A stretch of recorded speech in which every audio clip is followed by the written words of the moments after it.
If you didn't know, if you complete Pokemon Home's Scarlet and Violet Pokédex, and its Teal Mask DLC Pokédex, and its Indigo Disc DLC Pokédex, you will receive a free shiny Meloetta. This is the only method to obtain shiny Meloetta. Today, I will go through absolutely everything you need to know to obtain shiny Meloetta. Before we start, let's go over a few things you may find helpful. Assuming you want to do this completely by yourself, the games you will need to complete this challenge are Pokemon Scarlet, Pokemon Violet, both DLCs for both games, although you can only buy them as a bundle, and one Nintendo Switch or Nintendo Switch 2. If you have a second Switch, the process will be sped up significantly. In order for a Pokemon to count towards the Pokédex, they will need to originate from Pokemon Scarlet and Violet, showed by this symbol.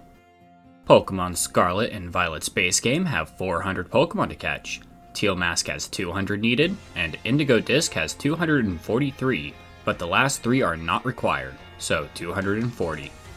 This adds to a total of 840 Pokemon to catch, but removing duplicates, we instead have 661.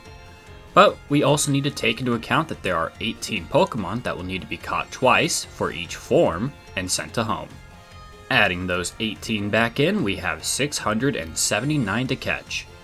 There are 12 Pokemon that cannot be caught in the wild that will require some sort of connection to another game to evolve, 11 of which are trait evolutions. For these, you can use raid dens to catch them instead. I'll cover all of these Pokemon near the end of the video, but I strongly recommend not doing this if you have any other choice because this can be very time consuming. In Pokemon Scarlet and Violet, there are 3 ways a wild Pokemon can spawn: as a wild encounter, a fixed encounter, and as a terrestrialized encounter. Wild encounters can spawn anywhere based on the area you are in, as well as the biome and the time of day. Instead of a basic percent chance that the previous games did, this one uses a weight system. Finding the percent chance is as simple as dividing a Pokemon's probability weight by the total probability weight of all Pokemon in that area. I'll do this for you so you don't have to do any math. Also, when these Pokemon spawn, some of them have a chance of spawning a group of other Pokemon around them, usually the same species or a previous evolution. A fixed encounter will always spawn in the same spot and have the same level every time. If you defeat the Pokemon or it despawns, you will have to wait a day. If a fixed encounter despawned and will not respawn, I recommend going back to Mesagoza and then jumping forward a day using your Switch's clock, because if you are too close to a Pokemon, sometimes it won't return, despite jumping forward a day. Also, sometimes, due to how Pokemon Scarlet and Violet spawning mechanics work, a fixed spawn might not show up. If that happens, fast travel away and come back. If this problem continues, it is probably due to too many Pokemon spawned in, so it may take a few tries. Then we have Terra encounters, which function similarly to fixed encounters. These Pokemon will terrestrialize at the start of battle and can only be caught when they are below 20% HP. I recommend not using poison or burns on them as it will not break the enemy's terrestrialization.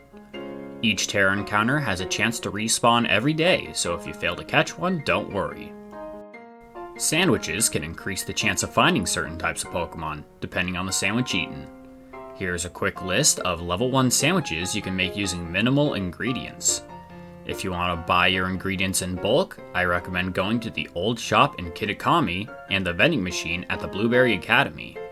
Between the two vendors, they should carry everything you need for sandwiches, and you can access both as early as being able to ride your box legendary.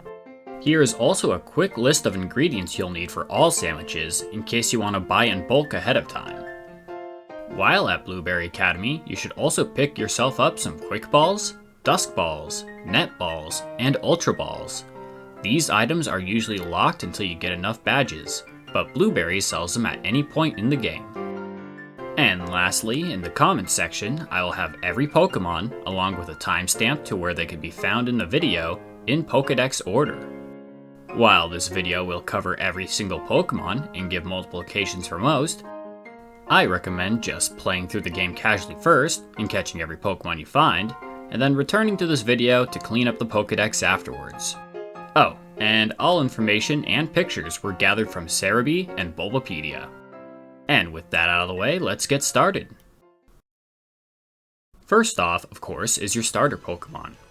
Now, you can get an extra starter in a bunch of ways, through trading with a friend, through the Pokemon Home GTS, through Wonder Trading, but what you can also do is get a one-time gift of each starter Pokemon in Pokemon Home. All you need to do is deposit any Pokemon from Scarlet and Violet into Pokemon Home, and you'll receive a gift. I have already done this a long time ago and have no idea where they've gone, so I will use the reliable method that works in every Pokemon game and just play the game 3 times, get the 3 starters, and send it away to my other profile. One thing to note is that if you take a Pokemon that you are the original trainer of, send it to another profile that has, I don't know, enough EXP candy to power level it to level 100, then send it back, it will still listen to you and will easily carry you through the rest of the game. Now let's go through the available encounters for Poco Path. Now I know you don't need a reminder that Lechonk spawn in this area, but I want to go through this while we are dealing with 6 Pokemon and not 20. I have each available Pokemon in an area, including each biome and their encounter rates throughout the day. If a Pokemon's name is green, that means it is the first time you can encounter this Pokemon. Yellow means it is a repeat, and red means they will not show up anymore after this point. I would have loved to add more information, including move pools and evolution methods, but there is only so much room on the screen that you can fill before it becomes illegible. Anyway, you can get your usual Pokemon in this area, but did you know just how many of these Pokemon here are fixed spawns? These Hoppips and this Palmo are good examples. While fixed spawns are great, one downside is that fixed spawns also have a fixed shiny rate of 1 in 4,096. No shiny charm nor sandwich will increase these odds. So if you've ever been shiny hunting here, these guys have probably been getting in your way, filling up the spawn limit. Anyways, if you choose, you can return here after Nemona is done holding your hand, and head back down to the beach and Inlet Grotto, where the spawns have returned to normal. Before, Wild Houndour would not spawn in this cave, and every Pokemon found was a fixed spawn. But now you'll find bunches of Houndour, Digletts, and Yungooses. This, of course, isn't necessary, but will be quick and easy catches since they are so low leveled.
South Province Area 1 has quite a few fixed spawns you should look out for.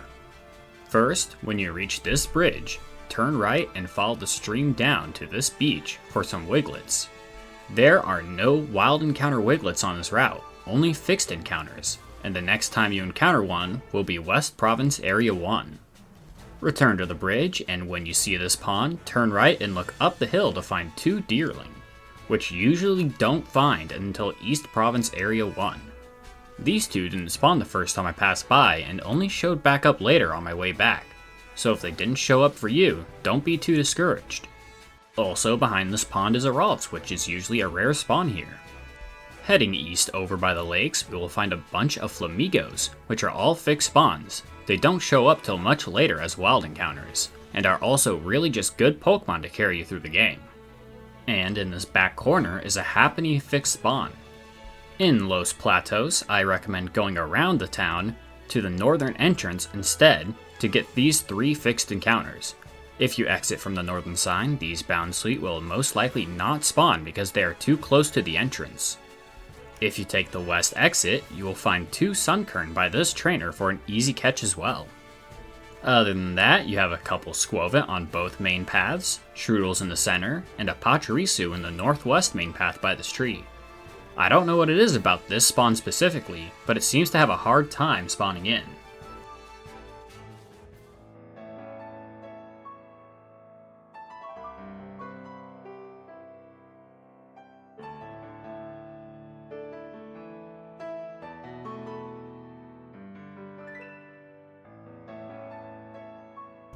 Once we are done with the tutorial and can now ride our box legendary, we will make a quick stop at the Pokemon League to catch 2 Tandemaus.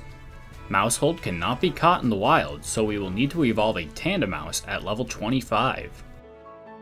During this area, we will be straying into South Province Area 5 for a little to catch a couple Pokemon.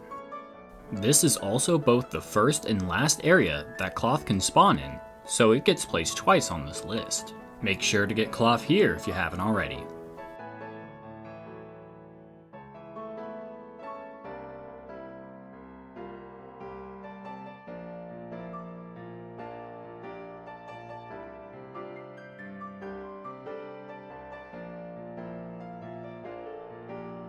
As you enter this area, step off the path here and turn this corner to find a Charcadet fixed spawn. Charcadet can be found in almost every area in Paldea, but always as a weight of 1, making it usually below a 1% spawn chance. You will need 3 total, with 1 being from Scarlet, 1 being from Violet, so you can get its evolutions. Grab this one here, return to the path, and turn right here for a Water Terra Jigglypuff. Remember, Terra Pokemon cannot be knocked out in a single hit. It will instead drop to 20% HP and break its Terra, allowing you to catch it.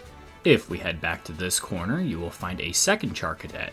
That makes 2 catches in Violet, so when I play Scarlet later, I will catch one of these fixed spawn Charcadets again. If we head south past the Pokemon Center, we can catch an early Luxio fixed spawn, early Litleo, and a Terra Ice Shinx. Fly back to the Pokemon Center and continue on the path until you reach the Watchtower. Climb it and catch your first Gimmighoul. I will mention whenever there is a chest Gimmighoul nearby for you to catch or defeat, as they give you plenty of coins. Make sure to catch 2, one for evolving and one for keeping as a Gimmighoul. If you haven't yet, make sure to defeat the Titan Cloth to unlock the dash ability. You can also return here later to catch a former Titan Cloth.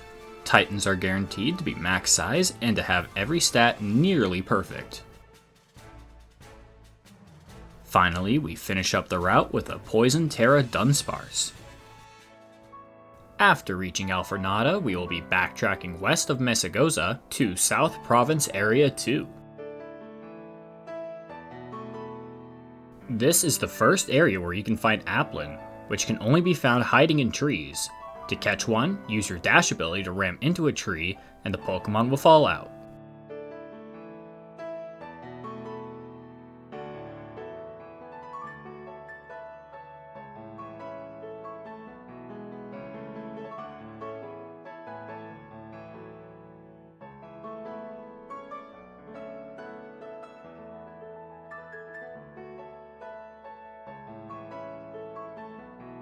Eevee, which can be found in the olive fields in this area, can only be found near the gym trial Olive Roll.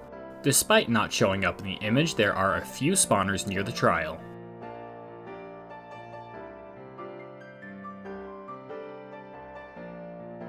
To start, we will follow the trail until we reach the Watchtower, where we will catch a second Gimmighoul.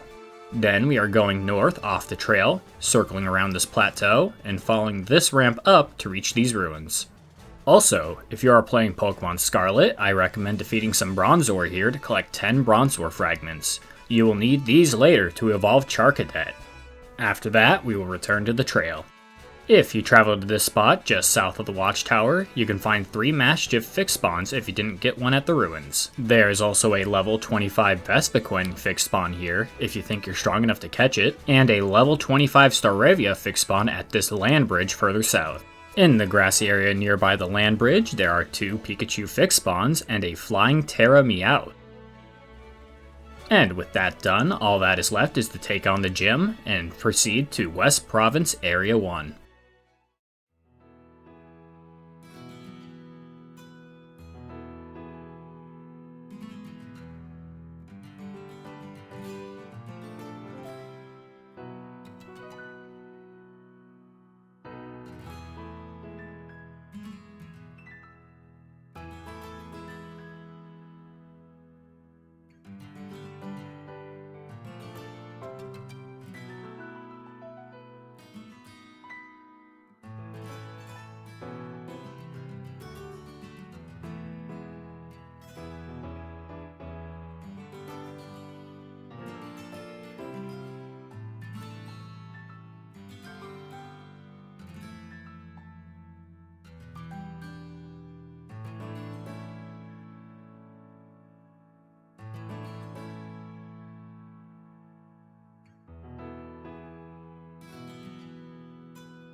As you enter West Province Area 1, there are several Capsicid fixed spawns right on the trail and several Flittle just as you cross the bridge. As we cross the bridge, we are going to head south past this Terrab Weasel and take a right to catch a fixed spawn primate. It is level 35, so it'll be a difficult catch. Heading back to the bridge, we are continuing down the path and making sure to register this Pokemon Center as well, as we will be returning here much later on. As we turn right at the fork in the road here, there is a Bombirdier fixed spawn. You can catch this here or catch the former Titan Bombirdier later. We take care of the Titan Bombirdier, but if you drop down here, you can encounter a Terra fighting Lokix.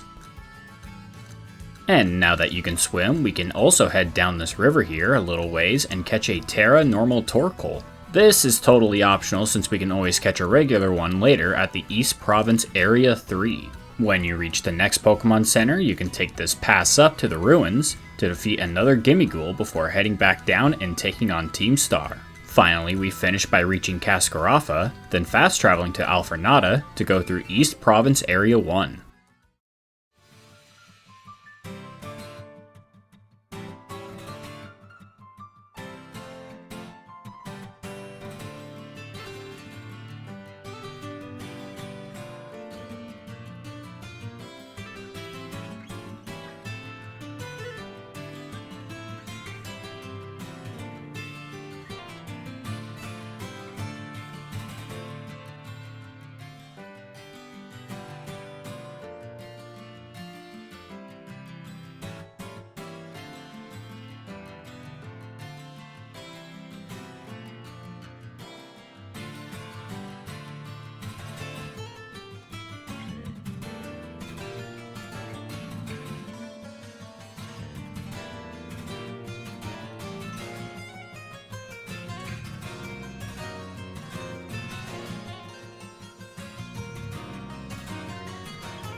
As we enter East Province Area 1, there are a few fixed spawn Tauros on the trail.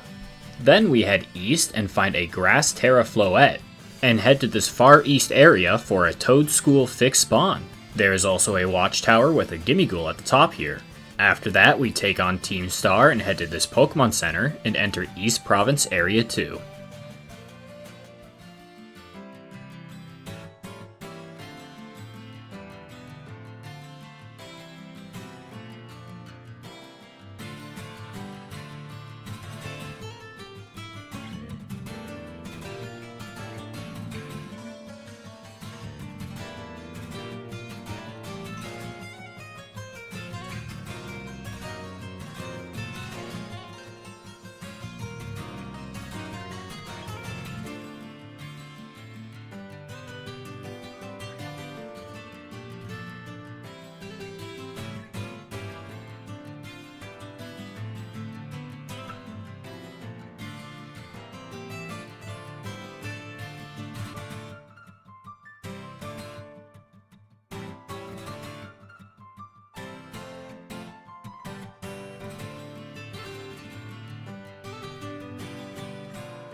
As we enter East Province Area 2, there are several fixed spawn Tadbulbs to catch. We will make a detour north and head to these ruins here so you can catch some roaming Gimmighoul and a couple fixed spawn Corvisquires if you have not caught one already. And after that, we will keep going north until we reach this small island on the border between Area 2 and 3. Here, we find several Crabrawler fixed spawns, but more importantly, a Crabominable fixed spawn. Fly back to the Pokemon Center and we continue on the path to Levincia. Here we find a Terra Ground Growlithe if you haven't caught one already. We arrive at Levincia and head over to the side beach. You can catch a bunch of Pokemon here, but the most important catch is Grimer, since you need it to catch an extra to evolve. And with that, we take on the Levincia Gym and make a quick stop at the East Paldean Sea.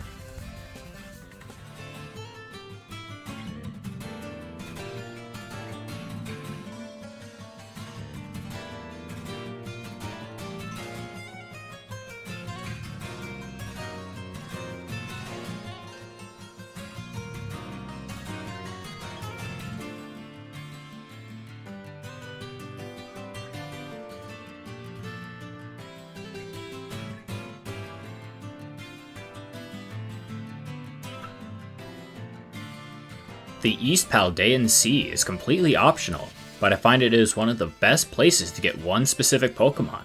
Dolliv, oddly enough. Before that though, we will be catching several Pokemon, including Mareanie, Kilowattrel, and a Terra Normal Toxapex. Oh, and there are several fixed spawn Veluza in the water as well.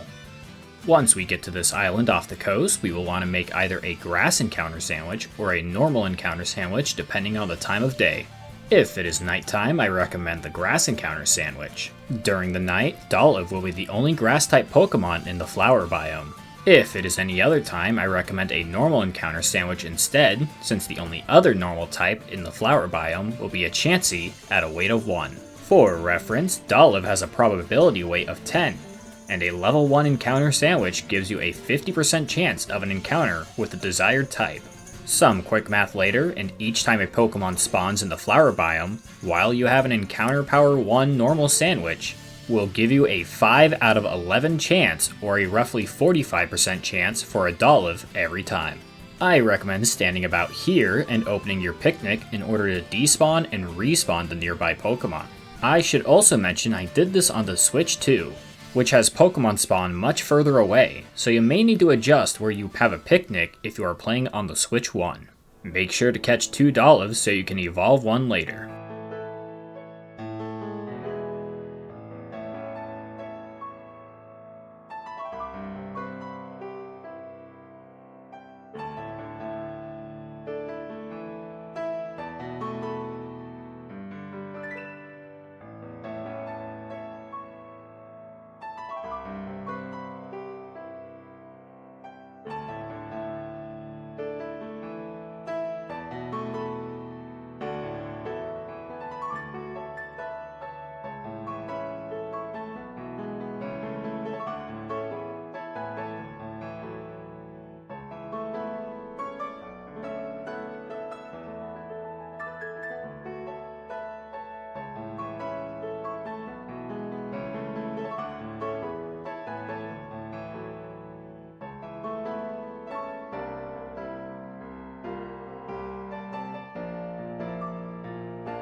Before continuing on to East Province Area 3, we will be backtracking to South Province Area 4 and 5.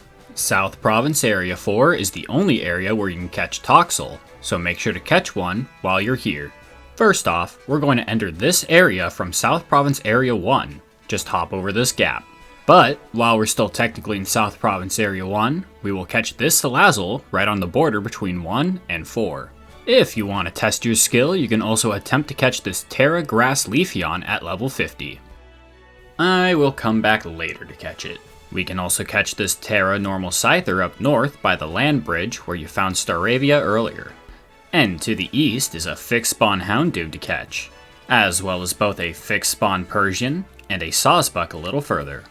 There's also a watchtower with a Gimmighoul on top, and we are going further east to catch this Riolu under this archway, as well as an Arcanine at the very eastern edge of this area.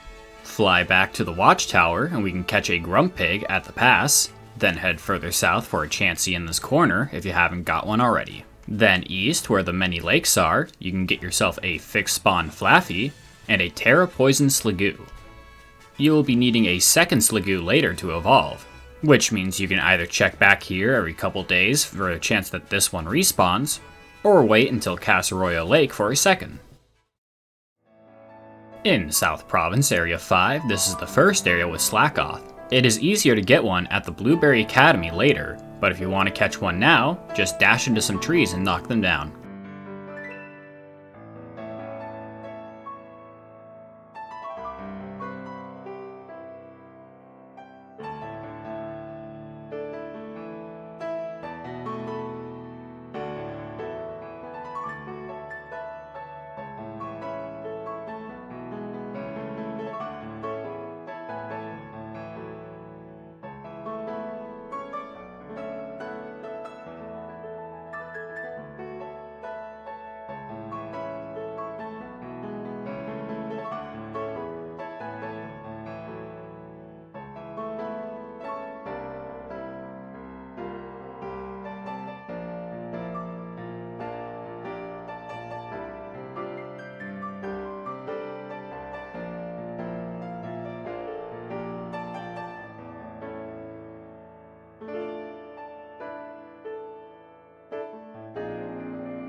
South Province Area 5 is completely optional, but it is a great place to catch some rarer Pokemon early. As you enter, there is a Stantler fixed spawn if you want, and a bit further down is an Eevee fixed spawn.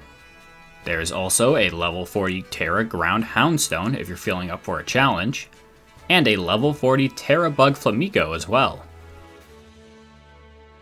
But what we are mostly here for is Clodsire and Shellos. Clodsire can be found elsewhere, but is usually a rare spawn, and for Shellos, this is one of only a couple places where it can spawn. Now that we're done getting sidetracked, it is time for East Province Area 3. This is the only area where you can get a Roly-Coly and a Carkol, so make sure to pick one up while you're here.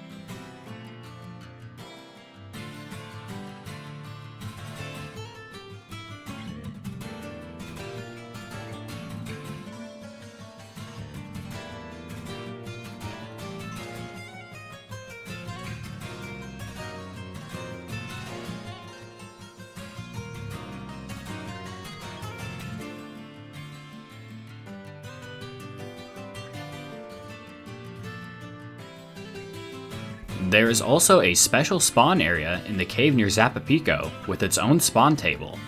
It appears that this is the spawns there, but there may be mistakes. I'll talk about it a little more in a bit.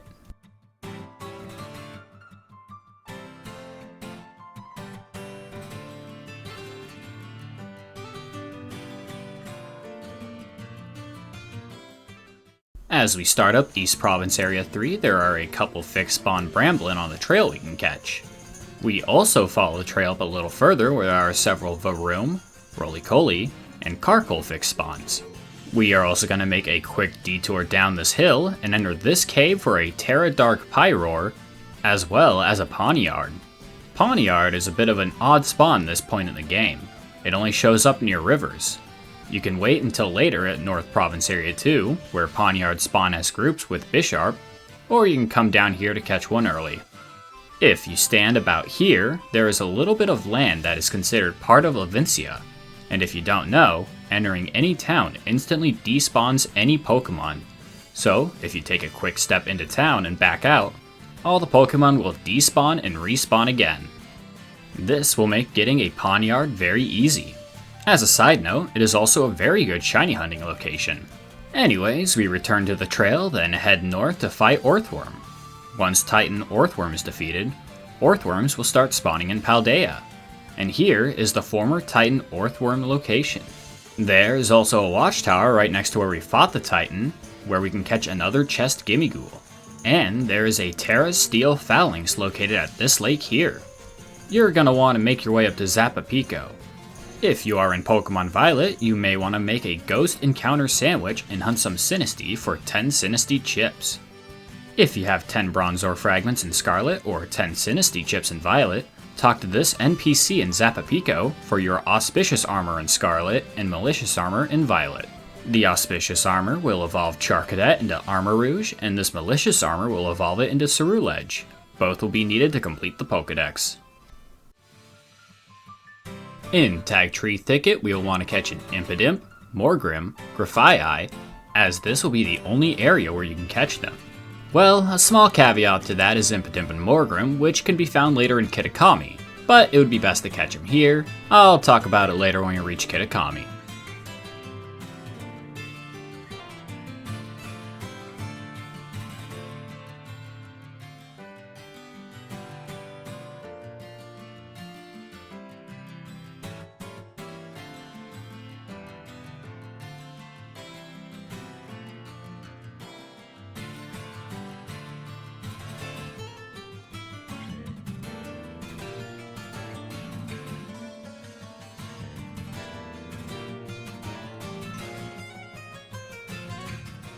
Moving on to the Tagtree Thicket, we immediately fight Team Star again, then move on to catching Pokemon. On the trail, there are a couple of Grafaiai spawns, and in the back there is a Bugterra Grafaiai. There is also a Greedent spawn by the lake, but other than that, everything here is just wild encounters. This is also the first area where you can find Zorua, a disguise Pokemon. It'll appear in the wild as a random Pokemon from that area, but when you lock onto it, the name above it will be Zorua, or triple question marks if you haven't seen or caught one already. Another identifying factor is that Zorua will never spawn in a group. Like I said before, make sure to get Impidimp, Morgrim, and Grafaiai here, but I also recommend getting Oranguru in Scarlet and Passimian in Violet, as they will only show up again much later in North Province Area 2. Also, if you follow this trail out of Tagtree Thicket and head back into East Province Area 3, you can find a Terra Psychic Espeon at level 50. This is a very difficult fight, as it also knows Morning Sun, so you may want to save before this fight. In the Asado Desert, the east and west parts of the desert have different spawn tables, so I will show you each separately. In the east, you'll want to catch Cacnea, which can only be found in the Asado Desert. And in the west, we have Hippopotas and Sandile. Hippopotas can only be found in the Asado Desert. There are a bunch of Pokemon that can only be found here. Stonejourner in Scarlet, Larvesta, and the ones I already mentioned before, Cacnea and Hippopotas.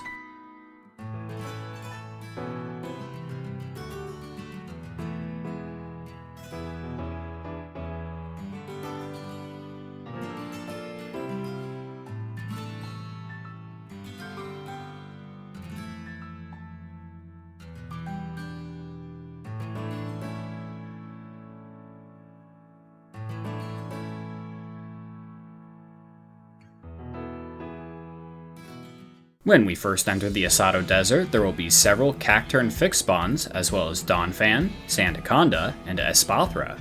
Then we head to the ruins north and get ourselves several Gimmighoul and a chest Gimmighoul. At the center of the desert is a Terra Grass Sandygast, but be careful because it knows the move Curse. This will function like a ghost type version only after breaking its Terra, so be ready to catch it once its Terra breaks. And a little further west is two Hippowdon fixed spawns. There are also a couple Braviary fixed spawns here, one level 55 and the other level 56. Next, we take on the Titan of Asado Desert, which is Great Tusk in Scarlet and Iron Treads in Violet. Defeating them will allow you to encounter their former Titan form.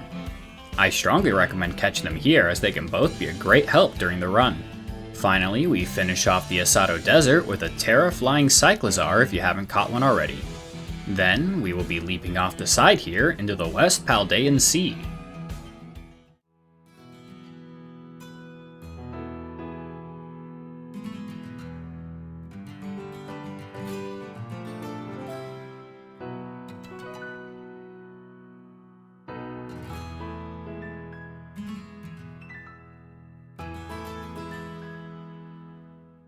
The best thing about the West Paldean Sea is that the spawn pools of the North Paldean Sea and South Paldean Sea mix here a little.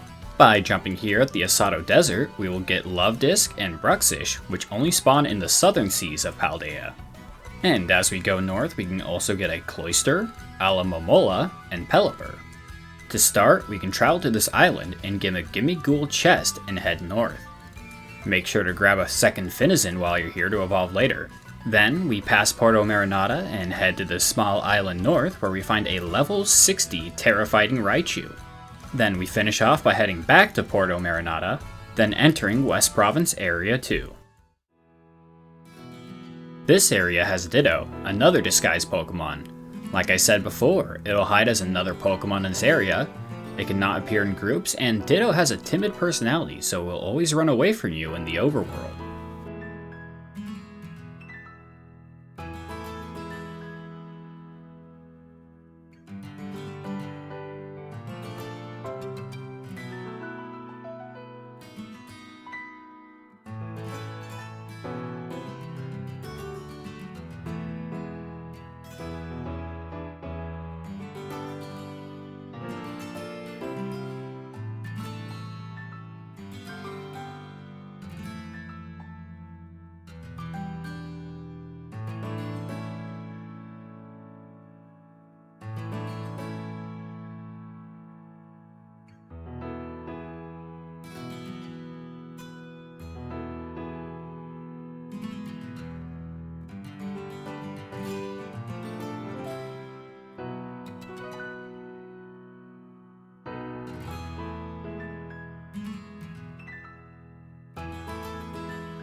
First things first, we head to this Terra Ghost Knackle Stack.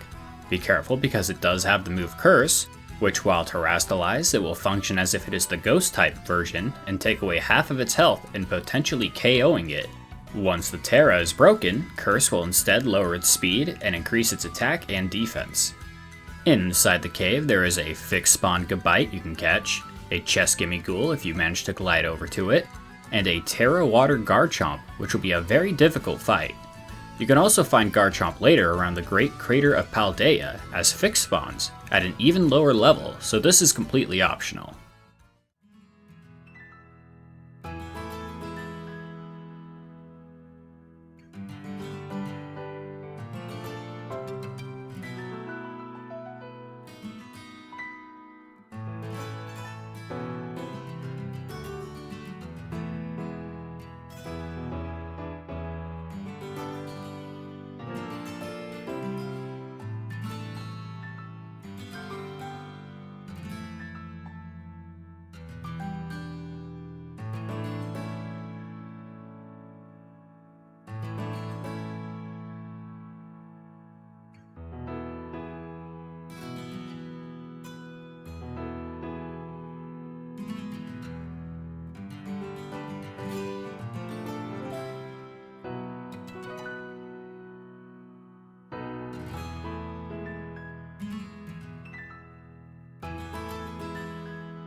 As we enter West Province Area 3, we will be heading to this forest to catch a fixed spawn Lilligant.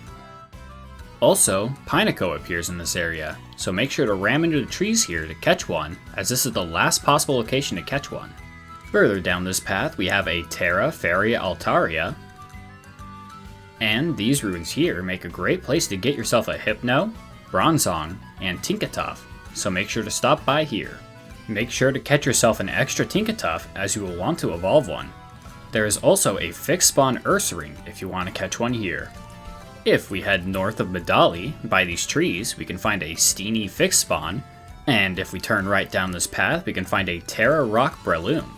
Also, this is just a really good Pokemon to catch because it knows the move Spore, which can put non-grass Pokemon to sleep 100% of the time. And it can also learn the move False Swipe. And while you're at it, make sure to catch an extra Palmo to evolve, if you haven't already caught one. After grabbing the gym badge here, make sure to catch one of these fixed spawn Citadels as we move on to the Dalizapa Passage. Now, we really don't need to use the Dalizapa Passage. In fact, I won't be using it. I will be only showing up here for a single Pokemon. The Western Passage is really just West Province Area 3, with very minor tweaks to the levels and spawn table. But this is also the last place that both Zorua and Ditto make their appearance, so make sure to get both of them while you're here. Also, Persian and Electrode make their last appearances here too, so catch one if you haven't already.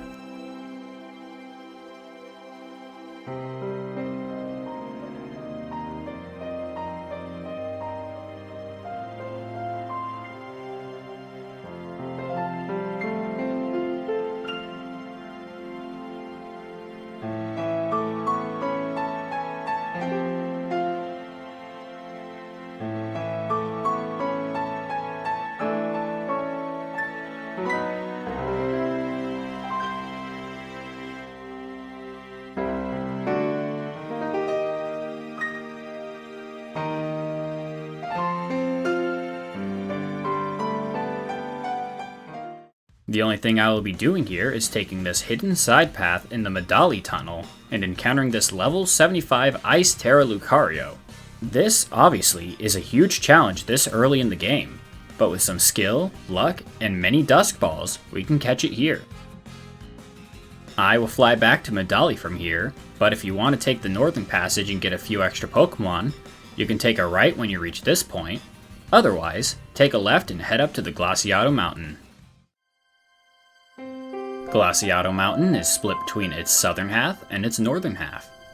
This is the only place where you can find Delibird and Cryogonal, but Cryogonal can only spawn near the peak. Fortunately, the Glaseado gym is high enough to spawn them. Cetitan and Weavile only spawn in specific places around the mountain. Cetitan can spawn in the northeast and northwest, while Weavile can only spawn in the northeast. Fortunately, both have fixed spawns we will go over in a little. There are several Arctibac fixed spawns throughout the mountain, but there is a single cave where Arctibacs can spawn naturally in the northwest corner of the mountain.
The first thing we want to do as we head up Glaseado Mountain is reach the Glaseado Pokemon Center, which we will need to fly to again in a minute. On the way there, however, there are several fixed spawns you will want to catch. Cubchoo, Beartick, Snover, Abomasnow, Deerling, and Sawsbuck all appear as fixed spawns on the path as you head up. Make sure you also get yourself a Cryogonal as you near the gym. Once we reach the gym, we are heading south down the mountains to these ruins, where there is a fixed spawn Spiritomb. Spiritomb can only be found as fixed spawns throughout Paldea, and there are only 3 locations, so make sure you get it here. Now we will fly back up to the Glaseado gym and head east around the mountain. If we climb around the side of this cliff here, we can get an Arctibax fixed spawn. We will need a second to evolve, so you can either go back to Mesagoza, skip forward a day, then return, or wait and I'll show you another location later. Also, both of these Arctibaxes no takedown, so be careful as you fight it. As we head east around the mountain, make sure to catch Glalie. There's also a Gardevoir fixed spawn on the northeast here, a Terra Ice Glaceon in this corner, and a Terra Dark Frigibax near the stream heading down the mountain. If you head all the way to the northern edge of the mountain, there is also a Terra Fire Revavroom. And as we move to the western edge by this lake with several small islands on it, there will be a Cetitan fixed spawn and a Weavile fixed spawn.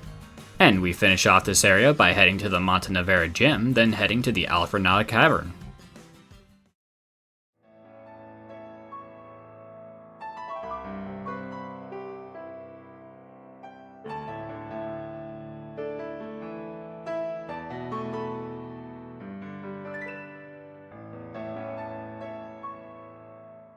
Now, before we actually enter the Aflornada Cavern, we'll want to make a slight detour down the side entrance instead.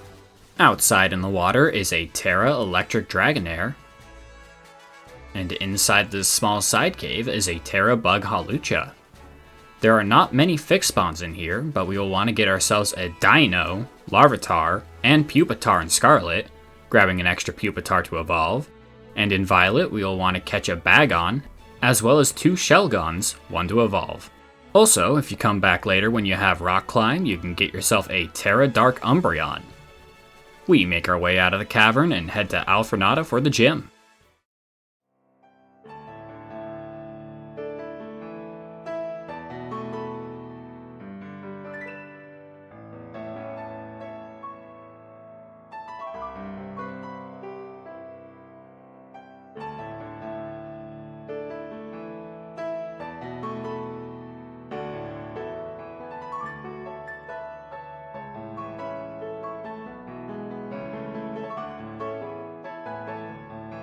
This is the last area that Dreepy can spawn in, but it can still spawn as a group spawn from Drakcloak in Casseroya Lake and Area 0.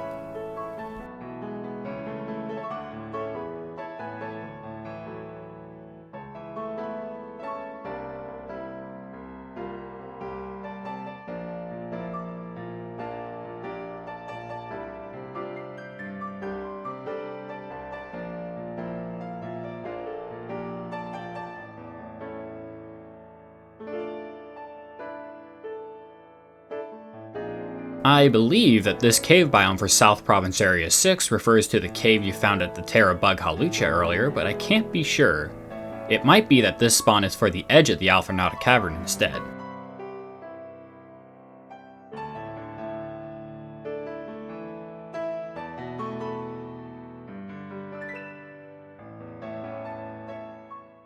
For South Province Area 6, I strongly recommend using a Psychic Sandwich and catching Gothitelle here, as the only other way to catch one is the Torchlit Cavern in the coastal biome.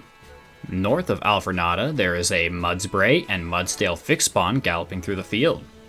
You should also wait until night for Bonetta, as this is the last place to get one. Be careful though, as it knows the move curse.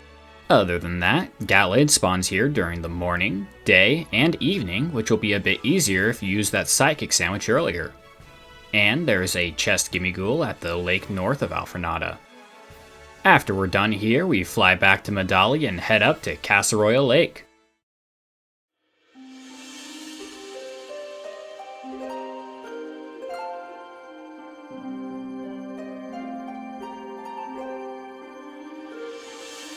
You may have noticed this already, but the lake biome isn't necessarily in the water. This especially shows here as many Pokemon belong to the lake biome, but only spawn on land. Also, the lake biome here is separated into south and east. Not sure why they chose south and east, but sure. Gyarados only spawns on the southern part of the lake, while Bergmite and Avalugg spawn in the east. Other than that, there is no difference. One thing to notice though is that there are several Gyarados and Avalugg fixed spawns in both sections, which really asks why they separated them in the first place. But there is a bunch of Pokemon that only show up at this lake. Sliggoo, Swalot, Toxicroak, Slowbro, Dragonair, Dodonzo, and Tatsugiri all only show up here. This is also the only area where you can catch Palossand, but is a little tricky, so I'll go through how to get that in just a minute.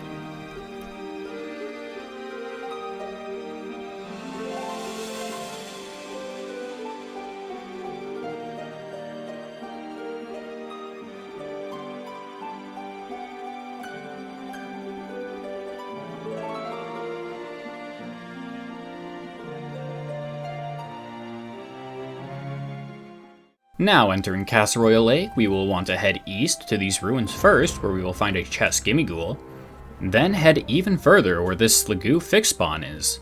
Then finally we will head up this watchtower and catch one more chest Gimmighoul before heading back where we were. As we go further west, you may have noticed that there's another watchtower that has another chest Gimmighoul on top. Then we head even further west where we reach this beach so we can catch Palossand. The best way to catch Palossand here is to use a Ghost Encounter Sandwich and stand somewhere about here. This was done on a Switch 2, so if you're using a Switch 1, you may need to move closer or further depending. Repeatedly open your picnic and despawn and respawn the Pokemon until a Palossand shows up. On the island just east of the beach, there is a Staraptor fixed spawn if you haven't got one already. Then we will keep heading north until we find a level 60 Dragonite fixed spawn. Heading to the small pool even further north is a Terra Water Vaporeon, and right next to it is several Slowpoke fixed spawns and Slowbro fixed spawns, which is a good time to remind you that if you plan to evolve Slowpoke through trade later, you will need a spare. Before heading to the lake proper, head just a little further north and stop by the Glaseado Stones here. Doing so will unlock a fast travel point we will want to use later. And as we dive into the lake around the main island, in the middle is a bunch of Avalugg and Gyarados fixed spawns. There's even a Terra Dragon Gyarados just a little ways southwest of the main island if you want that instead. And don't forget, you can catch a former Titan Tatsugiri once you have defeated its Titan form.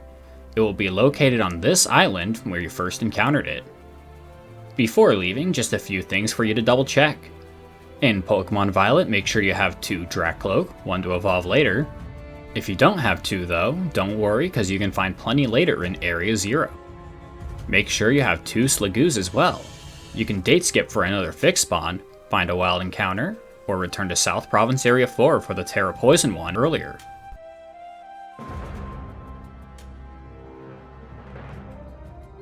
Now before we continue, we will be doing a little backtracking to previous areas that we weren't able to catch certain Pokemon earlier.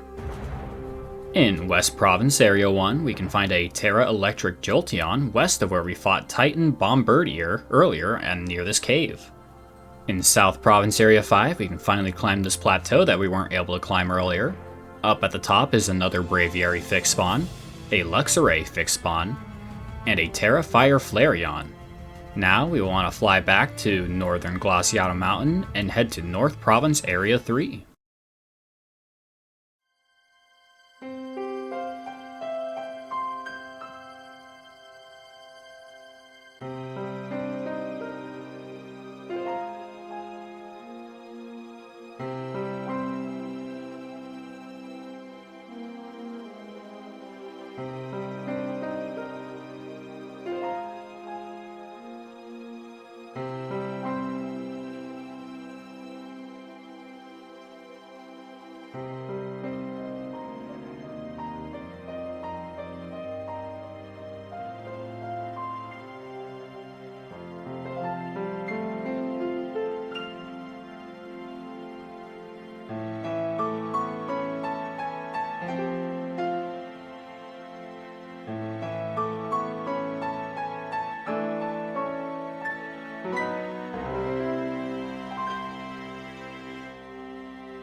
Fortunately for us, there's not much for us to do here in North Province Area 3.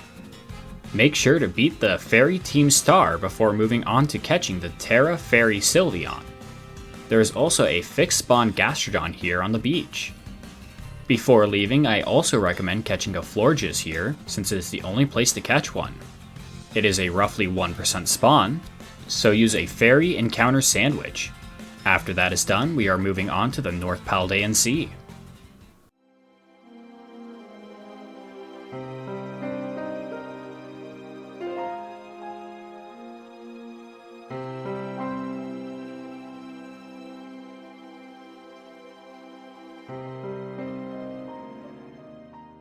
Like the West Paldean Sea, not every Pokemon can be found consistently here.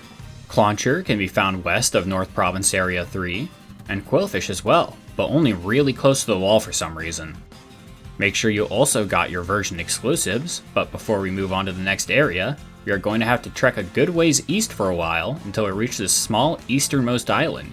Here we will find a Dragon Terra Electros. Catch it, then we will climb this wall onto North Province Area 1.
In North Province Area 1, this is the only place where you can get a Wigglytuff, and I strongly recommend getting 2 Fracture while you're here, 1 to evolve.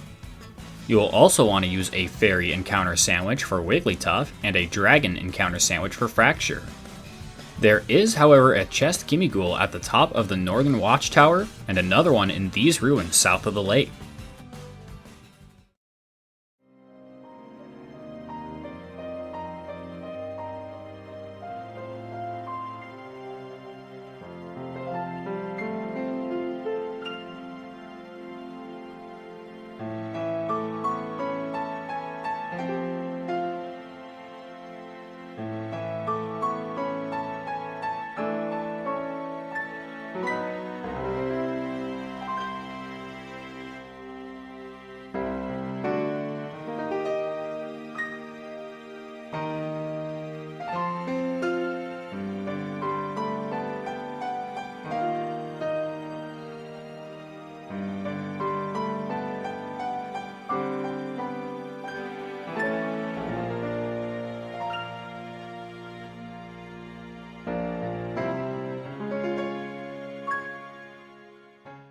For North Province Area 2, we will enter the Bamboo area, but we can also climb this wall and find a chest Gimmighoul at this pond. We will also want to get a Bisharp here and a fixed spawn Amoonguss. Then we will get this Terra Ghost Slacking near the Pokemon Center. Finally, we take on Team Star one last time and will be flying to the Glacia Stones from earlier to go to the Socarrat Trail.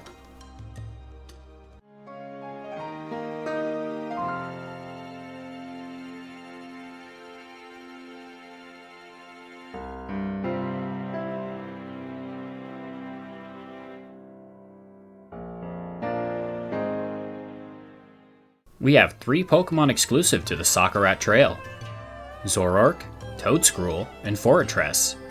But this will also be the last area to get many Pokemon, including Brambleghast.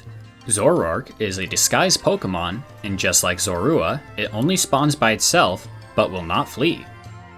Fortress will be more common and can spawn on trees as well, but it will always know the move Explosion, so be careful. And Brambleghast is a rare spawn, so I recommend using a Ghost Encounter Sandwich. If you climb this rock face, I find it's actually easier to spawn Pokemon up here than on the trail. Also, there is another chest Gimmighoul. And we will finish off this area in the northeast corner, where there is a Terra Psychic Sarina. We are nearly done with the Paldea region, but before we finish it, we have to stop by the Great Crater of Paldea. We're not going in just yet, but if we climb around the edge, you can find many Magnezone and Garchomp fixed spawns. It doesn't matter where you start, just climb on top and start circling around until you find one. So you are probably thinking, now we're heading into Area 0, and I will, but you may want to skip ahead to Kitakami first. You see, Kitakami has its Pokemon level based on story progression, specifically if you have beaten the story. So, if you haven't beaten the story yet, skip over Area 0 for now and head over to Kitakami. Once done, head back to Paldea, finish the main story, then start catching in Area 0. So anyways, I'll start with Area 0. There are no maps for Area 0, so you'll just have to settle for me standing around in the respective areas. Now there are many Pokemon that live only in Area 0, and not just the Paradox Pokemon. For example, Corviknight. Also, many of the Paradox Pokemon can only appear in the post-game, so finish the story first, then return. Also, I will not mark any Paradox Pokemon in red, because obviously you can only catch them here. It just saves us both time. The region Upper Field is from the entrance until just before Research Station number 2. The area Lower Field is from Research Station number 2 until you reach the entrance of the Depths.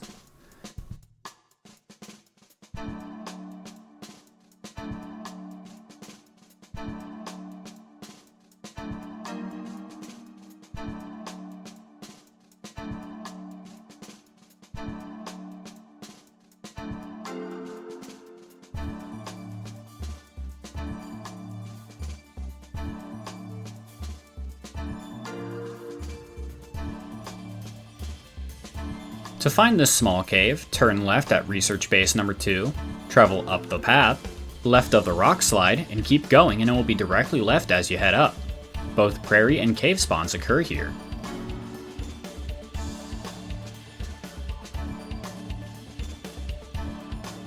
For the Station number 3 cave, it is located right next to Station number 3, pretty much touching it. Very hard to miss. It also has both prairie and cave spawns.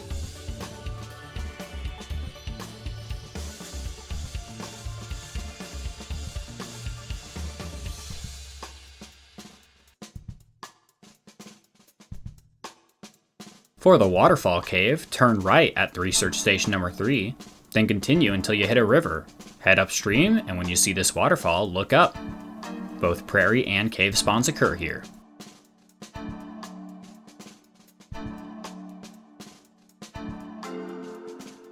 The Grassy Cave can be found by starting at Station number 3 and heading left. Travel for a while until you reach this tree, and the cave will be behind these rocks. This cave is the most important as it has Iron Valiant and Roaring Moon. Both can be found in the depths, but they spawn much more often here.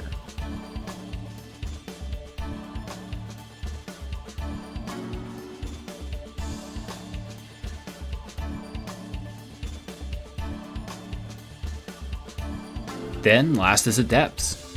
This is the last area in Paldea where we will be visiting, aside from the shrines, and will be the last spot to encounter most of its Pokemon.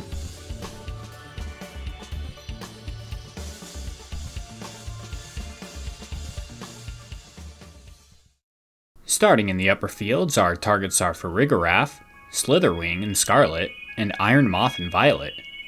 You can also find Sandy Shocks and Iron Thorns at this rocky slope, but it is better to do it in the lower area instead. Speaking of which, moving on to the lower area, our targets are Volcarona, Camerupt, and Talonflame in both games. Then, at this large rocky slope, we find Sandy Shocks and Scarlet, and Iron Thorns and Violet. At the Grassy Cave, we get Fluttermane and Roaring Moon in Scarlet, and Iron Jugulus and Iron Valiant in Violet. Finally, at the depths, we will want Glamora, Garganackle, and the Dunsparce in both games. Zoelis, Brute Bonnet and Screamtail in Scarlet, and Iron Hands and Iron Bundle in Violet. Make sure you catch a spare Zoelis in Scarlet to evolve. Also, you can catch Great Tusk in Scarlet and Iron Treads in Violet if you fail to catch the former Titan in the Asado Desert. And once you've beaten the main story, head to this spot to catch your box legendary.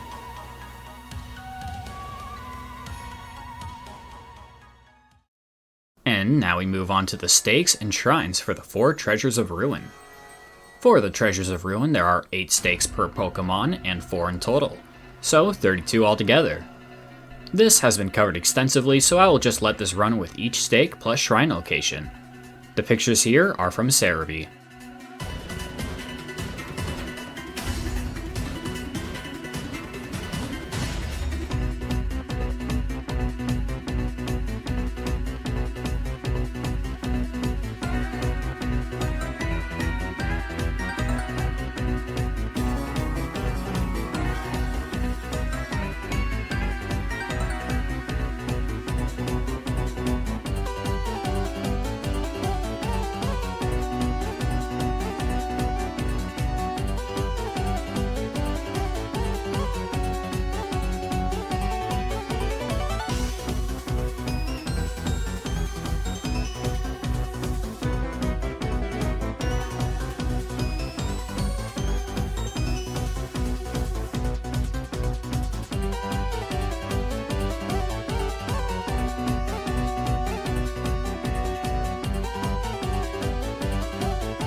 Now it is time for us to move on to Kitakami. Like I said before, if you have yet to complete the main story, the Pokemon in Kitakami here are significantly lower than once you complete it. Also, if you have not yet finished the Kitakami story, then time will not flow normally here. If you haven't beaten the Kitakami story yet, then I recommend going through Kitakami and catching all the Pokemon during the day, catching as much as you can, then progressing the story until it turns night, and cleaning up the rest. Some Pokemon you'll need to catch twice, once for its various forms. One of these Pokemon are Wooper, which you'll need the both Paldean version and original version registered to home for the Pokedex. And finally, since we are now working with 2 Pokedexes, I will use this to distinguish between Paldea and the Kitakami Pokedex.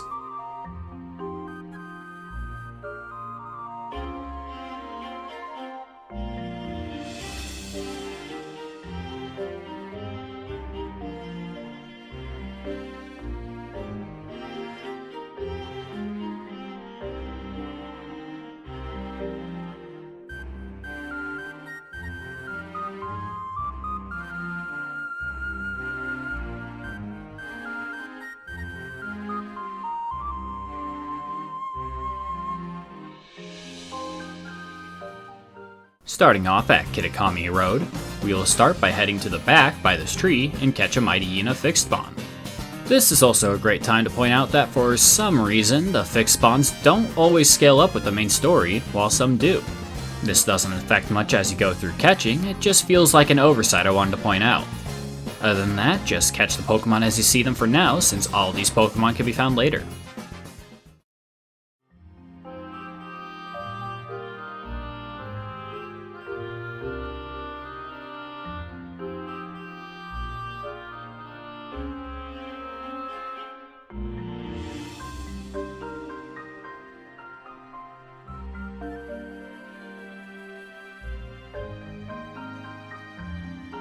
While this isn't the last place to catch Phantump, Timeless Woods is. Timeless Woods has very little information about spawn tables, so I'll be avoiding it and Kitakami Wilds as much as possible, and this will be the last place to get Phantump if you don't count those two areas.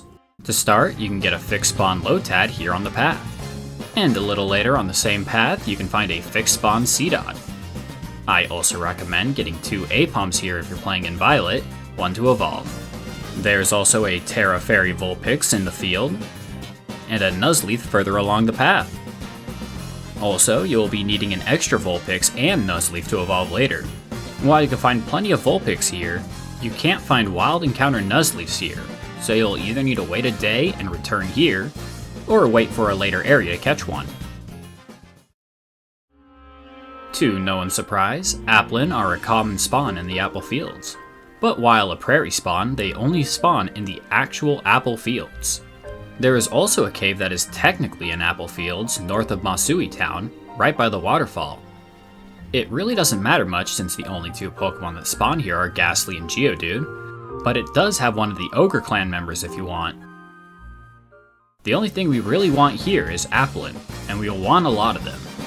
If you don't know, you can catch Appletun and Flapple later in the Mossfell Confluence, but only at one spawner, and very rarely. How rarely? Well, it seems no one knows exactly, but it is very rare. If you don't want to take the time later to catch them, then you will want 5 Applins, for each branch evolution and Hydrapple later. There's even a Terra Bug Applin here you can catch. Oh, right, and if you jump down this ledge back to Kitakami Road, you can also catch a Terra Ghost Munchlax, but for some reason, it only shows up after a certain amount of the story progression. Not sure why. For Wistful Fields, there are 3 areas: Wisteria Pond, Patchy Field, and Wistful Fields proper.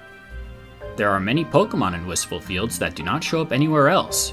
Remember, we are not counting Kitakami Wilds and Timeless Woods. Mighty Hyena, Munchlax, Lombre, Grubbin, and Charjabug only spawn here. And you will want to make sure to grab a Cutiefly if you haven't already, as they will be leaving. You can also find a Morpeko here in Pokemon Violet, so make sure to grab one. Also, make sure to catch an extra Lombre, Mienfoo, and Yanma if you haven't got one already.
To start, you can find a fixed spawn Swadloon at the bottom of this hill when entering from the apple fields. A fixed spawn Levany can be found in this pass if you travel northwest. And a Ribombi fixed spawn can be found just before you enter the Patchy Field area. After that, we will be heading to the Paradise Barrens.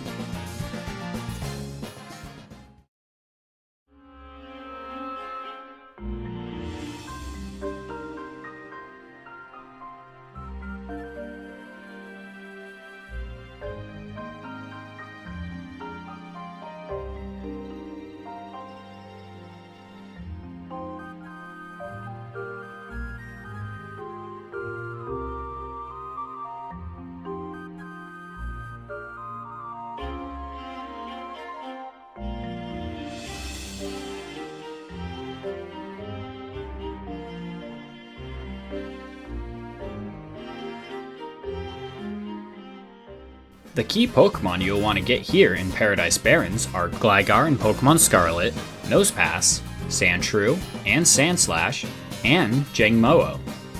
You will also want an extra Gligar and Nosepass to evolve as well. If you travel to the northeast corner of the Paradise Barrens, you can find a fixed spawn Sandslash, if you are struggling to find one. And while these are not in the Paradise Barrens, there are 2 ledges you can climb for some rare Pokemon. The first is this one here at the top, where you can find a Terra Steel Hakamo'o.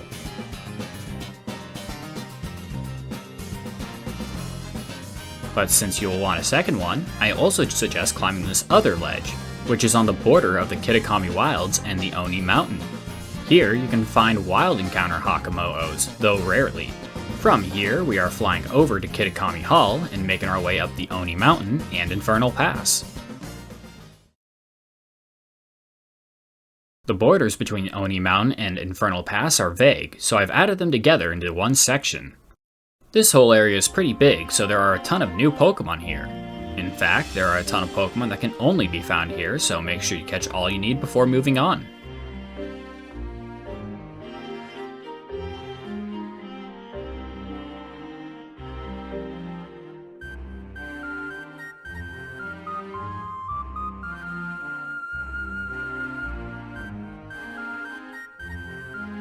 Infernal Pass is broken up between the Western Pass and the Northern Pass, the only difference being the Western Pass has Coughing and the Northern Pass has Slugma, although the Crystal Pool carries them both, so there's no need to worry too much.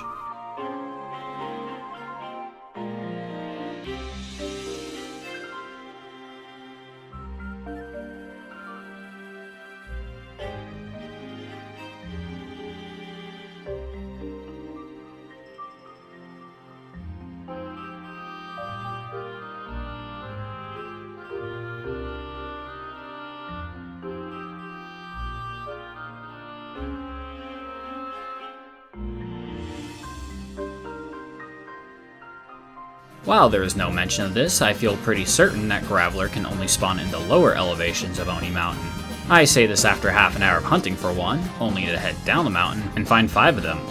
Also, Graveler, Coughing, and Litwick all have self-feigning moves, Coughing having 2 when in postgame. So, having quick balls and catching them off guard is very important for this area. There is also a Chimecho fixed spawn at the top near this trail leading to the Crystal Pool, and a Terra Grass Lampent just across the stream.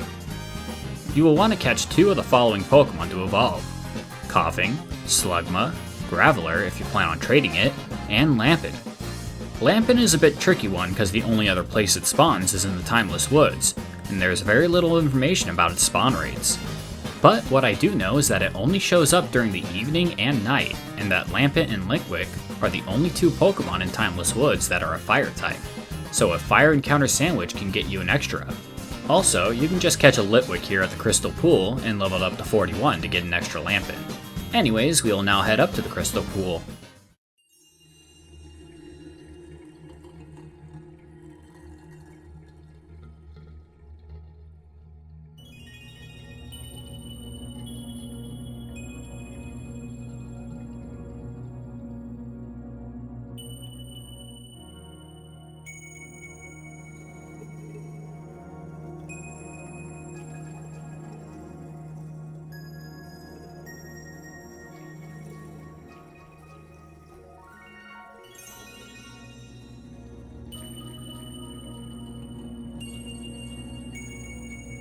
The lake cave can be found in the back of the crystal pool and is the only place to find Feebas.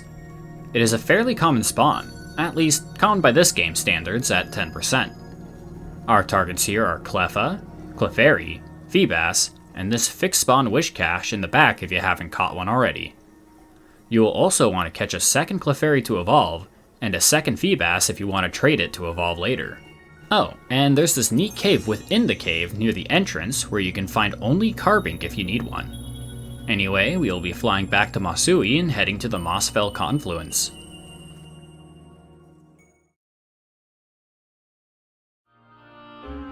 Not only does the Mossfell Confluence have many Pokemon, but also many Pokemon who only show up here. This is also the last place that many Pokemon can be found. Poltergeist can be found in the bamboo forest to the north here, and there is a 1 in 20 chance that any Poltergeist found will be in artisan form instead of the usual counterfeit form. We will go into finding its evolution items later.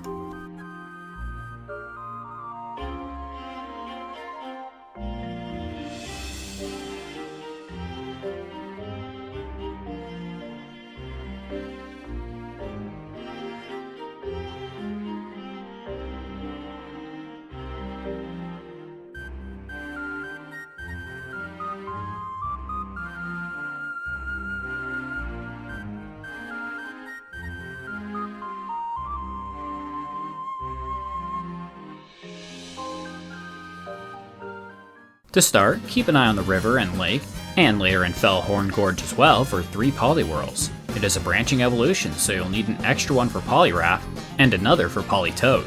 That is, if you plan on evolve via trading instead of catching, through raid dens. There will also be a Terra-fighting Poliwhirl at the lake north if you want to catch that as well. Our big 3 Pokemon we want to catch here in the Mossfell Confluence is Gengar, who only spawns at night, and both Flapple and Appletun, who both spawn next to this apple shack. Speaking of this apple shack, buy 2 syrupy apples from here. They'll be useful later. Flapple and Appletun are rare spawns that only appear next to this shack. I can't find any specific rates at which they spawn here, so we'll just assume they're very rare. Use a dragon encounter sandwich and stand a good distance away. This is how far I stood, and it worked out pretty well for me on the Switch too. Just open your picnic and close it again for a quick refresh of nearby Pokemon. Unlike other games, I'm looking at you, Sword and Shield. Flapple and Appletun can both appear in the same version of the game, and the evolution items to evolve Applet into its respective evolutions can also appear in both games. And before we finish up here, we'll want to catch 2 Weeping Bells, 2 Girders, once again only 2 if you plan to trade evolve, 2 Nuzleaf, 2 Poltergeists, and once again 3 Poliwhirls. Oh, and there is a Terra Water Poltergeist in the bamboo forest that'll always be counterfeit. And there is a Terra Electric Arbok just west of the river if you need it. Then we are going to climb this wall and enter the Fellhorn Gorge.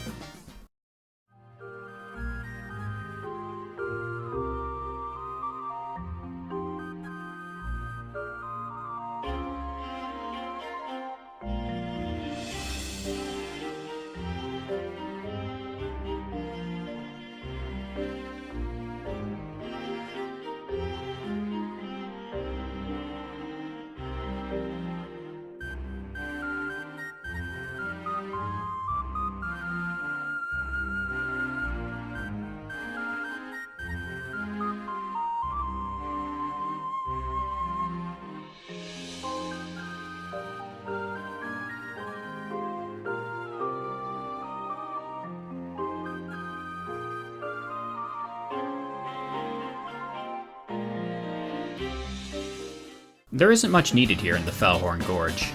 You will want to Cramorant in Pokemon Scarlet, and there is a fixed spawn Swanna that can be found in the southeastern side of the area. After that, we'll go through the Kitakami Wilds and the Timeless Woods. Like I already mentioned, I'm not putting up any spawn tables for this area as there just isn't enough information to justify it, but that won't stop us from catching some fixed spawns, Terra spawns, and a couple Pokemon that don't spawn anywhere else. Heading to the southern Kitakami Wilds from Fellhorn Gorge, we can find a fixed spawn Hatchrim by this tree. And just north is a Terra Grass Vikavolt. As we enter the Timeless Woods, turn right and enter this cave where we can catch a Terra Ice Dusclops. We will need to catch a second to trade evolve into Dust Noir, which can only be found at night in the southern Kitakami Wilds. eat a ghost encounter sandwich for an easy catch. Or, you know, catch an extra Duskull and evolve it. In the same cave we found Terra Ice Dusclops, we can also find King Gambit. The only other way to obtain one is to defeat 3 Bisharps holding a leader's crest with your own Bisharp. You can tell which one has a leader's crest if they spawn in a group with Pawniards with them. This is best done in North Province Area 2. Then we head to the center north area of Timeless Woods for a fixed spawn Hatterene. Then we head southwest to find a fixed spawn Trevenant. And we head further southwest to catch a fixed spawn Grimmsnarl and a fixed spawn Snorlax right next to it. By the way, inside this cave that Snorlax is blocking is a Masterpiece Teacup, able to evolve an Artisan Poltergeist. In the center of this pond is a Terra Poison Quagsire if you haven't already caught one. And as a wild encounter in this pond is a White Striped Basculin. You will need to catch 2, one to evolve. If you don't know already, this evolution method can be quite tricky, but we will go through that near the end of the video. And finally, by heading west back to Kitakami Wilds, we can find Annihilate, but only at night. I recommend using a ghost encounter sandwich for this as well. Now that we are done with that, we will move on to our last and probably least important area, Chilling Waterhead.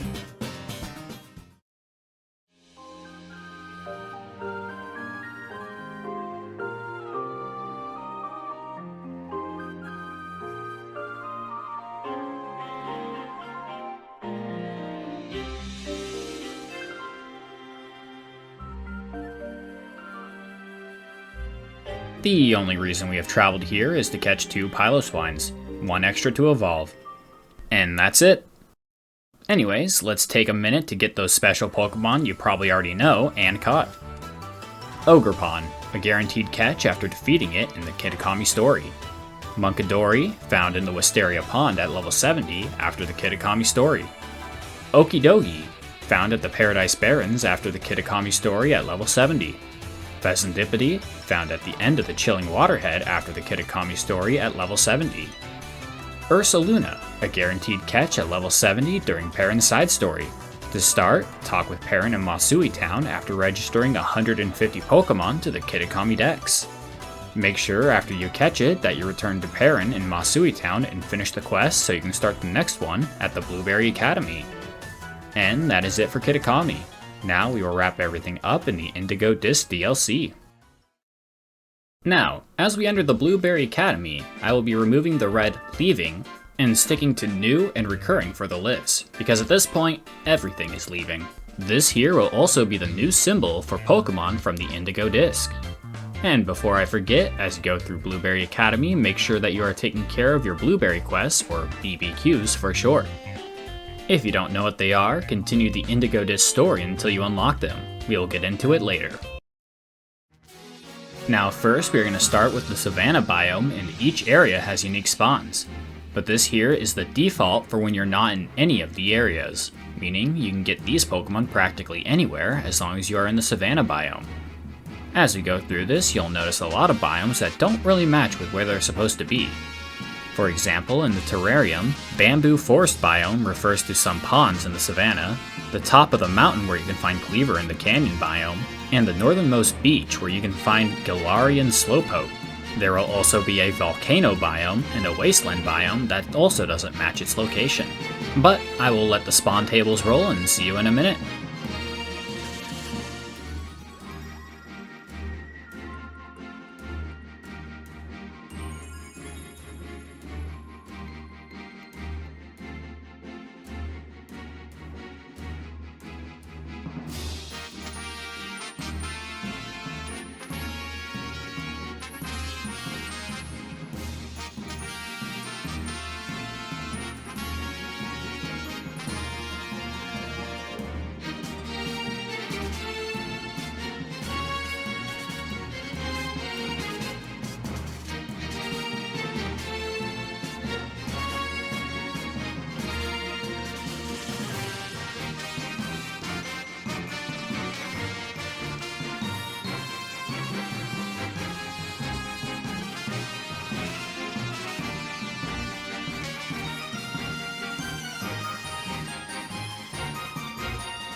To start off, we are here at the Savanna entrance.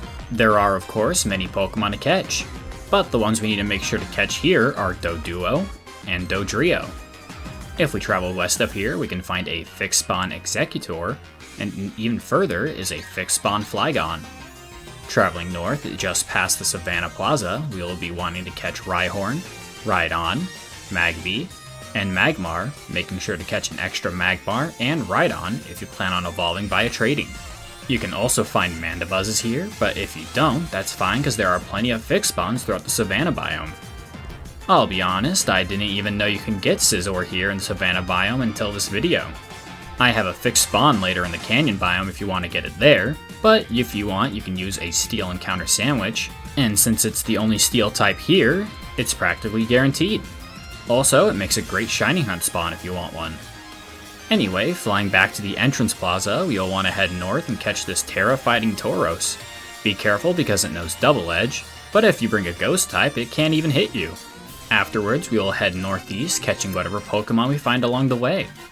If you haven't caught a Vibrava yet, you can find a Terra Steel one by this pond in the northeastern corner of the Savanna biome. We will be spending a bit of time in this northeastern corner, making sure to catch a Krokorok, Crocodile, Blitzel, Zebstrika, and this fixed spawn Mandibuzz if you haven't caught one already. And this Terra Poison Ravska in the north center section of the Savanna just up this cliff. Then we will be moving on to the coastal biome. In the coastal biome, we have two biomes, sub-biomes, two areas that don't really match what their names are. We have the desert biome, which refers to all except one of the beaches, and we have the bamboo forest biome, which, as I said before, refers to the northernmost beach where only Galarian Slowpoke spawn. Also here in the coastal biome, be sure to pick up every item off the floor you can for some Galarica twigs. You will need 23 of them for some evolutions.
Anyway, we start down here at the beach, and if you didn't happen to find Slackoth before in Paldea, then here's the perfect opportunity to find one. Then we head north and find a Meowstic fixed spawn. You can easily find one in the wild, but I mean it's right here and you're walking past anyways. If you haven't gotten a Seviper yet, you can find a fixed spawn at the top of this mountain. And before we move on, we're going to want to make sure we've caught an Esper, a Comfey, and in the flowers there's a 5% chance a Bellossom will spawn. Considering that Bellossom is the only grass-type Pokemon that can spawn in the flowers, use a grass encounter sandwich to encounter one easily. At the northern end of the southern island, at the top of this hill, we will find a fixed spawn Zangoose if needed. And in the Bridgeside Cave, we will find a Terra Fire Muck. Make sure you're able to break its Terra in a single hit, and bring a couple Dust Balls because it knows the self-KOing move Memento, save before encountering. Instead of crossing the bridge, we are going to hop into the water here for a fixed spawn Tentacruel, and climb back out and head west for a fixed spawn Gloom. And while we're in the northern island, we will want to catch a Vileplume, Cottony, and Whimsicott. These are a bit more tricky Pokemon to encounter because they share typings with other nearby Pokemon. For Vileplume, use a Poison Encounter Sandwich, but it will still be just over a 2% chance to encounter. And for Whimsicott, use a Fairy-type Sandwich, which will get you a 9% chance to encounter instead. At the northern beach, there is a guaranteed Galarian Slowpokes that spawn here. Catch 3, 2 extra for both branch evolutions, and more importantly, pick up every item off the ground here since you'll find a bunch of Galarica twigs. Next, we will head out to sea and travel east to find a fixed spawn Lumineon. Then we will travel back west, and while we do, we will catch Tentacool, 2 Inkay, 1 to evolve, and Finneon. We can also find a fixed spawn Toucanon right next to the Coastal Plaza. Then we are heading south to the Torchlit Mountain where we can catch a Dewpider if you haven't caught one already, and a Rockwoodnid. Then head inside the cave to the Torchlit Labyrinth. Inside we will want to get Gothita, Gothorita, and Gothitelle if we haven't already. The odds are a little bit higher than they were in South Province Area 6. We can also find a Alolan Dugtrio and Minior. Be careful of Minior as they have both Double Edge and Explosion. Fortunately, if you don't get one here, there will be plenty of other places to get one later. Next, we will be flying back to the Central Plaza and heading to the Canyon biome. The Bamboo Forest biome shows up again here as the only point that Cleaver can spawn. Although Cleavor has a 100% chance of spawning in the biome, so it should be an easy catch. And since we are going through Chargestone Cavern, since it is considered part of the Canyon biome, I will also point out that they have a Wasteland biome, which is an upper area of the Chargestone Cavern that can only be reached by climbing. Volcano, which is the areas with electrified webs, and Chargestone, which, obviously, is the area around the Chargestones.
And once we start the canyon biome, we will want to catch a Alolan Geodude, Tyrogue, and 2 Alolan Graveler, assuming you plan to trade evolve one of them.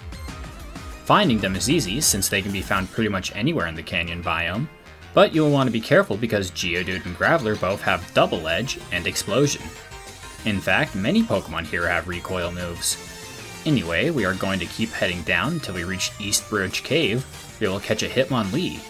It has both high jump kick and axe kick, which will both hurt the user for half of their HP if they miss. Bring lots of quick balls and dust balls. Don't attack and just spam Pokeballs until it hits itself and recoil once, then flee and re-encounter it. Moving on, after catching Hitmonlee, we are also heading down to where we will find a fixed spawn Scizor if you didn't catch one earlier. Next, we are heading to this plateau called the Nature Preserve, where we will want to catch Minccino, Cinccino, Scraggy, Scrafty, 2 Cranidos in Scarlet, and 2 Shieldon in Violet. After we are done here, we will jump down and head west until we find these small ponds, really puddles, where we will find Terra Ice Hitmontop. If you fail to catch this one, or need another, you can head to the Lower West Bridge Cave mentioned earlier and encounter more non-Terra versions there. Golett and Golurt can be found anywhere in the northern section of the canyon biome and the southern section of the polar biome.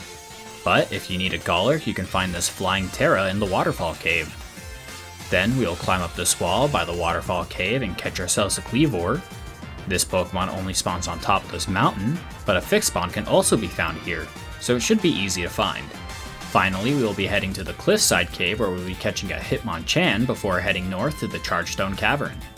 In the Chargestone Cavern, we will want to catch Plusle, Minun, Elekid, and 2 Electabuzz, which can be found pretty much anywhere. If we drop down to the lower floors, we can find these yellow spiderwebs, which are their own unique biome. These spawn only Joltik and Galvantula. Then, near the Pokemon Center inside, we can travel up this wall to the higher floor, where we can catch Beldum, 2 Metangs, and 3 Porygon. There is also a Terra Electric Porygon to help speed up the process. 2 of the Porygon here are for trade evolutions, and the extra Electabuzz is also for one. Now we are heading out of this cave into the polar biome, which will be our last place to hunt for this video. Sort of. To start off the polar biome, make sure you are picking up any items off the ground. By the end of this, you'll want 2 Ice Stones.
As we leave Chargestone Cavern, we will be heading a little northeast to this Terra Fairy Reuniclus.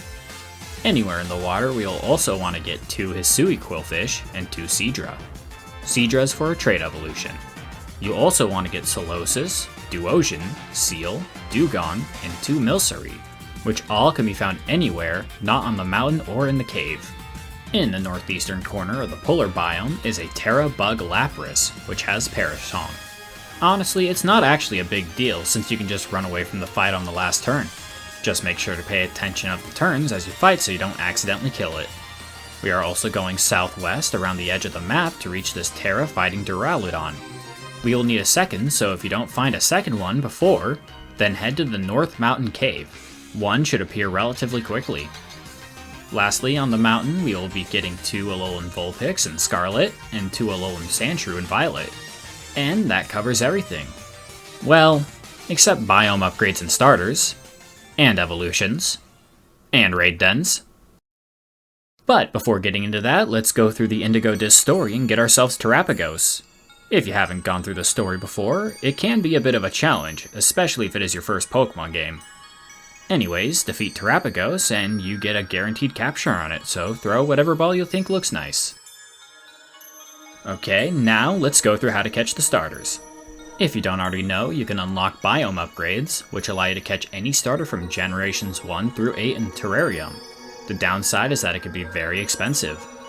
So I'm going to give you a quick crash course on how BBQs work. If you don't wish to hear it, skip to here. For reference, to get even one biome upgrade, it costs 3000 BP. And with 4 in total, you'll need 12,000 BP to upgrade every biome. By yourself, you can hold 3 blue missions. For every 10 blue missions complete, you get a more valuable red mission. If you are in a Union Circle, for every 3 red missions you complete, you get an even more valuable gold mission. With some heavy rounding and dirty math, for every blue mission you complete, you get on average 30 BP. Red missions are worth on average 150 BP, and gold missions are worth on average 490 BP. Put all that together and the value of each mission is about 41 BP, and would take you about 73 missions to earn enough for one biome upgrade. That is, of course, doing it completely by yourself. While in a Union Circle of any amount of people, you earn on average 54 BP each mission, and it would take you 56 missions for one biome upgrade. And this doesn't even take into account that for each member in a Union Circle, the amount of BBQs you can hold increases, with the exception of gold quests. This means for one player, you can hold 3 blue quests and 1 red quest. 2 players can hold 6 blues, 2 reds, and 1 gold. 3 players can hold 9 blues, 3 reds, and 1 gold. And 4 players can hold 12 blues, 4 reds, and 1 gold. And these quests can have overlapping goals as well, making it even faster to complete. And when one player completes a BBQ, all players complete the BBQ as well. Assuming that each player is actively playing the game, this effectively halves the amount of quests you need to complete and reach your goal. So, one player needs 292 missions for all upgrades, 2 players need 112 missions for all upgrades, 3 players need 75 missions for all upgrades, and 4 players need 56 missions for all upgrades. So you can see how this gets exponentially quicker with each new friend, right? Okay, so if you have a friend or 3, getting enough BP to unlock all biomes will take you about 2 hours at most. If you instead have a spare console and no friends, like me, then this will be about 4 hours. And if you're doing this completely by yourself, no Union Circle, then this can take 8 hours or more. Trust me, this is how I originally did it on my first playthrough of the game. If you're doing this by yourself, take as many shortcuts as you possibly can. Take your starters from other games and bring them in here, then breed them for eggs. You can use an egg hatching sandwich for quick hatches, which is 1 set of bananas in either peanut butter or butter. You can also add a Pokemon with the Flame Body or Magma Armor ability to the party to have the steps needed to hatch those eggs. I recommend Slugma or Magcargo since the 2 abilities they can have are Flame Body and Magma Armor, which both work for this.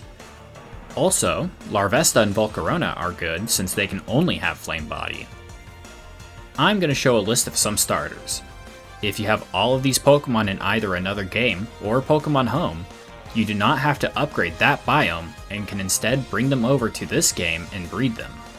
Here are the Pokemon needed for the Savanna Biome. Here are the Pokemon needed for the Coastal Biome. Here are the Pokemon needed for the Canyon Biome. And here are the Pokemon needed for the Polar Biome.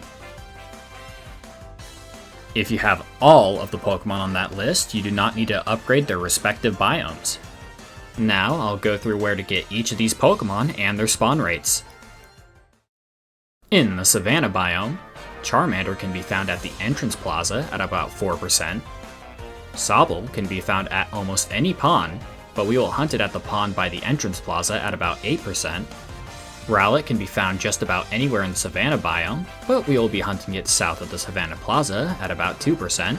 Fennekin can be found north of the Savanna Plaza at about 3.5%. Snivy can be found in the northeastern section of the Savanna biome at about 3.5%. And Totodile can be found at the largest pond in the north at about 8.5%. In the coastal biome, Grookey can be found on the southeastern island at about 2.5%. Chikorita can be found at the northern edge of the southeastern island at about 2.5%. It can also be found on the Torchlit Mountain. Froakie can be found on the northern island at about 2.5%. Popplio can be found anywhere in the water at about 4%. Bulbasaur can be found on the Torchlit Mountain at about 2.5%. And Mudkip can be found in the Torchlit Cavern at about 7.5%. In the Canyon biome, Tepig can be found in the southern half of the eastern edge of the Canyon biome at about 5.5%. Squirtle can be found in the southernmost quarter of the biome at about 6.5%. Trico can be found at the Nature Preserve at about 4.5%. Turtwig can be found in the northern half of the biome at about 4%. Litten can be found in the northern half of the biome at about 4%.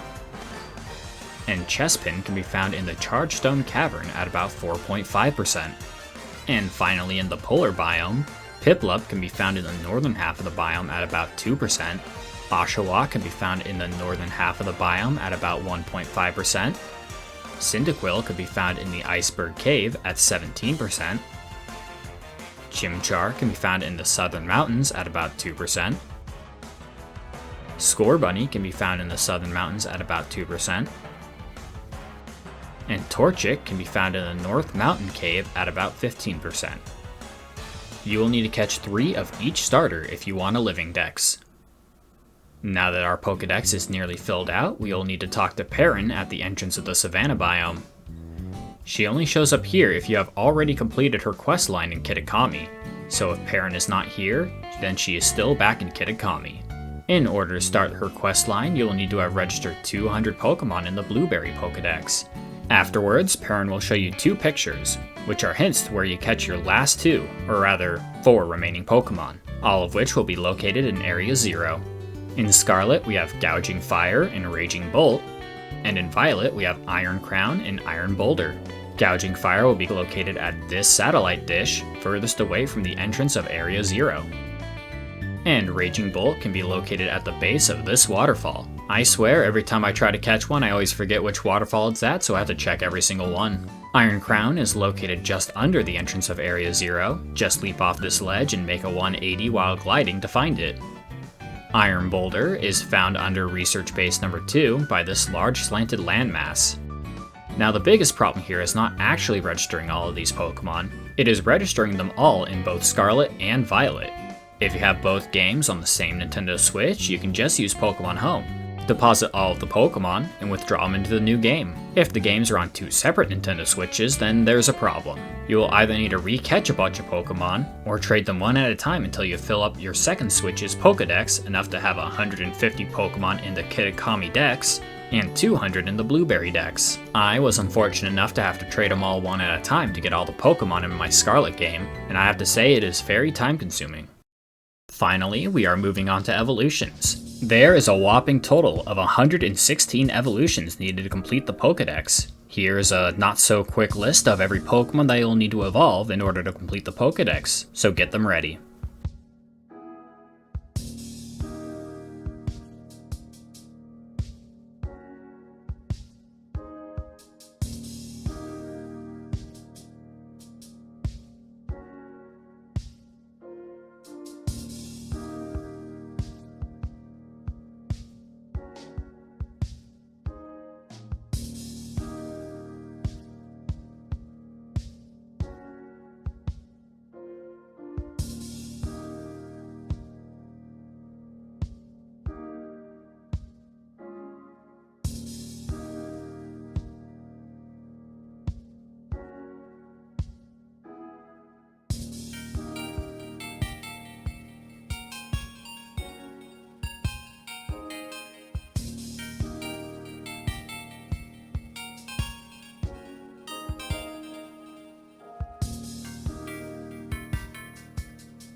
And the following 14 Pokemon require some form of local or online interaction to evolve.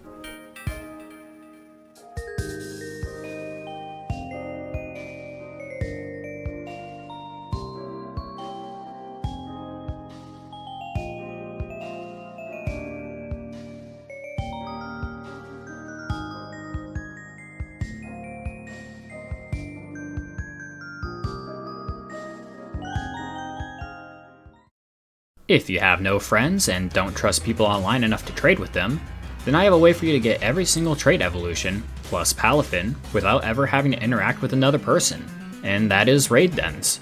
That's it, but honestly, this is a lot more time consuming and more difficult than if you were to just trade.